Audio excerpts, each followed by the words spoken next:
Shalom Uvracha, le passage pour le Bet Nissan, le 2 Nissan, Perek Lametret, 38e chapitre du Tanya. Vehineim kol anal, et voici avec tout ce qui était écrit précédemment. Yuvan Hetev sera compris convenablement. Saka halacha, le tranchement de la halacha, Harucha betalmud poskim, qui est clairement exposé dans les décisionnaires et dans le Talmud.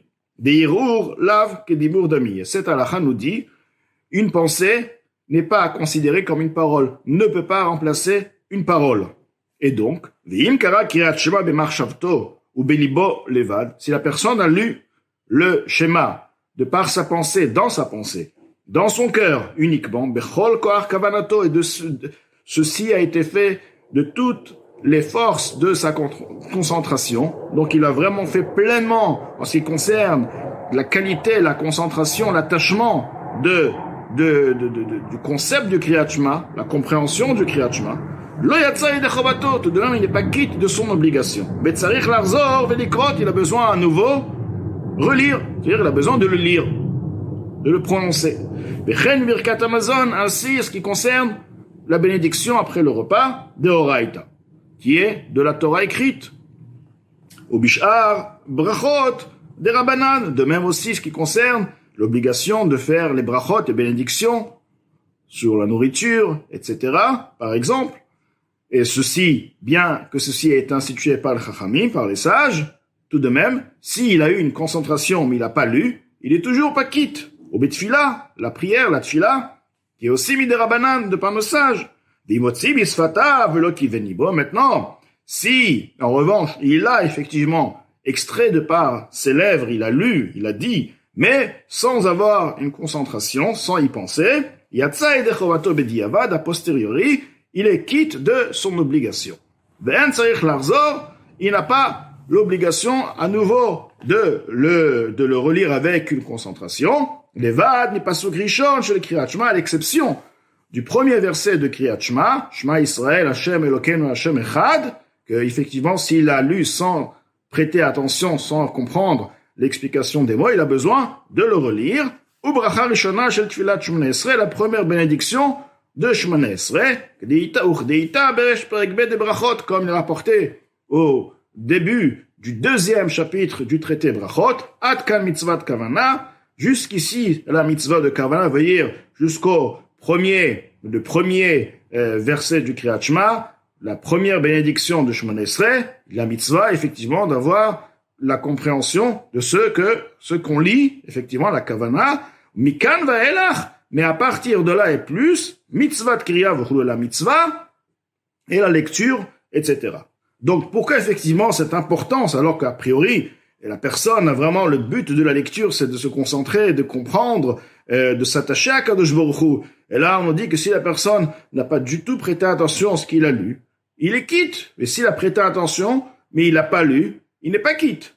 Ve'aïno, l'explication, mishum shaneshama en atzricha tikun atzma. La neshama en elle-même n'a pas besoin de réparation. L'âme divine n'a pas besoin de réparation pour elle. La pratique de la Torah et des mitzvot n'est pas venue pour la neshama, pour réparer l'âme divine. Ba mitzvot, de par les mitzvot ne sont pas là pour la neshama. La neshama va profiter, va être récompensée de par la mitzvot, mais elle n'est pas descendue sur terre pour pouvoir être récompensée de par les mitzvot. Les mitzvot sont là, rak le'amshir or letaken nefesh achionit. Les mitzvot sont là pour réparer l'âme vitale. Une réparation, oui, mais de l'âme vitale, ve'agouf, et du corps. Al-yedeh, otiyot, adibur. Comment cette réparation se fait? Le fait de prononcer les lettres de par la parole, shanefesh medaberet behem otsaotape. L'âme parle, extrait donc cette parole de par les 5 voies de la bouche, vechen bemitzvot maasiot, et ainsi ce qui concerne l'action des mitzvot, qui sont vraiment plus physiques, avec les mains, etc., les mouvements du corps. Shanefesh osa bishar everagouf, que l'âme réalise de par les membres du corps. Car comment la réparation se fait? Tant donné que la source de l'âme vitale est klipat noga, ce qui est donc l'impureté, il faut réparer ceci. Donc, lorsque maintenant l'âme va effectivement maintenant prononcer, l'âme vitale, l'énergie donc de cette nefesh achiyonit va s'élever donc à sa source, va s'élever à Or En Sof, et donc elle est réparée, et tout simplement réparée. Donc, il faut la neshama, la nefesh elokit provient totalement de la kedusha, elle a aucune réparation.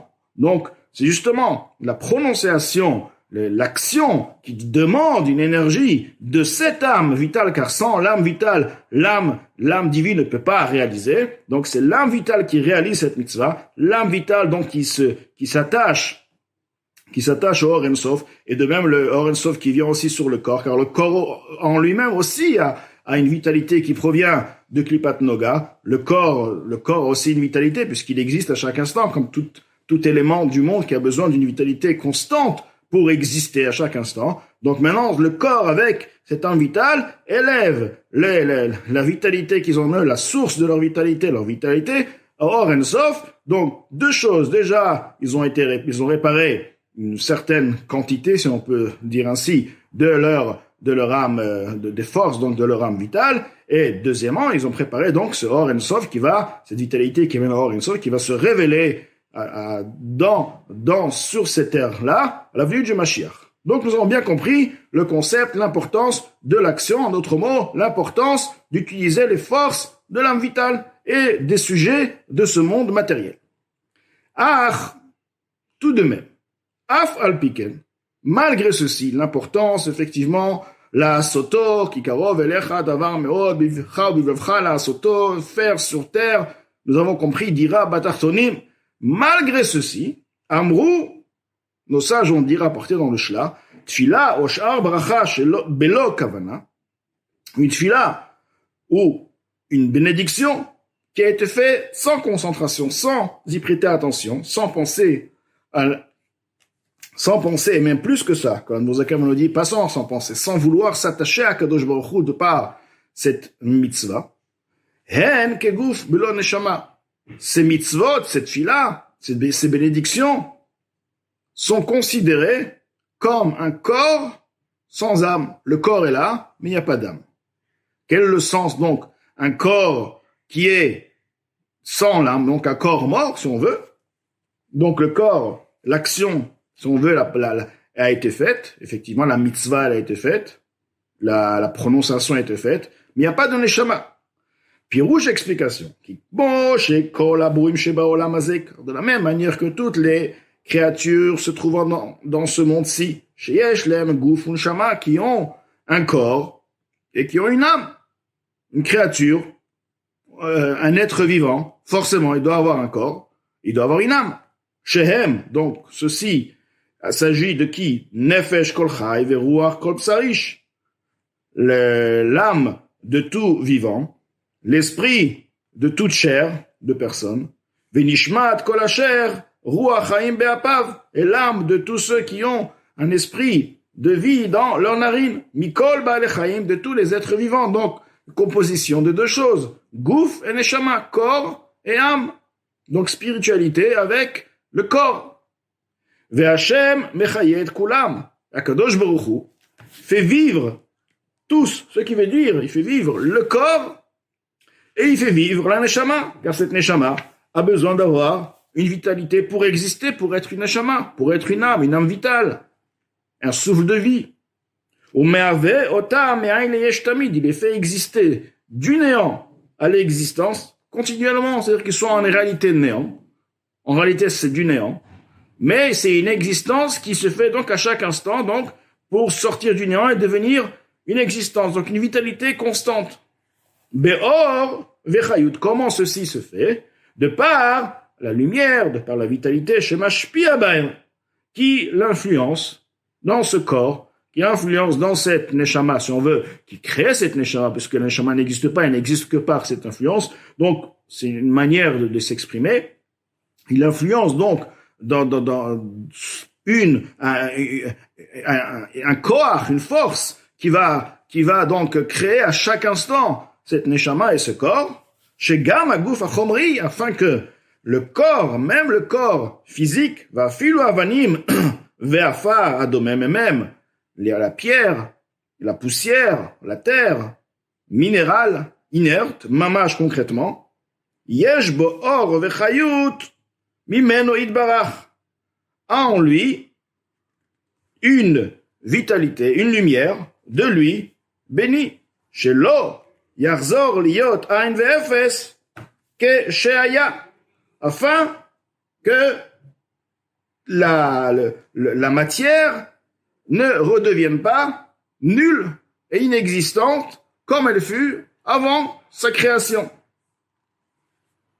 Ve'af al piken, et malgré ceci, en erech ve'dimion klal, il n'y a aucune commune mesure, il n'y a aucune ressemblance, ben bichinat or vechayut, entre le niveau, le concept, le sujet de la lumière et de la vitalité.